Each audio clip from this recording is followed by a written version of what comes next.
అంటే మీకు నేను ఏది చెప్పినా వాస్తవమే, ఇది వాస్తవం, నేను అనుభవిస్తేనే తప్ప మీకు నేను ఏది చెప్పను. కాబట్టి చాలామంది ఏమంటున్నారంటే ఆగ్నేయ దిక్కులో పెట్టుకోండి, ఆగ్నేయ దిక్కులో పెట్టుకుంటే మీకు మనీకి లోటు ఉండదు అనేసి అంటున్నారు.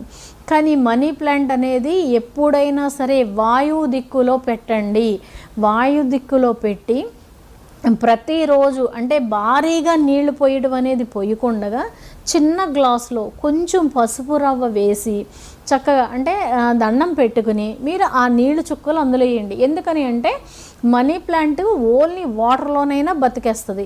కానీ లేదు మట్టిలో అనుకుంటే కనుక రోజు అన్ని చుక్కల నీళ్లు కనుక పోసినట్టయితే మీకు ఆ మొక్కకి తేమ ఉంటుంది. అలాగే మీకు రోజంతా కూడా మీరు పోసిన తర్వాత ఆ రోజంతా కూడా మీకు చాలా హాయిగా ఆనందంగా ఉన్నట్టు ఉంటుంది. ఇదే పరిస్థితి ఎవరైనా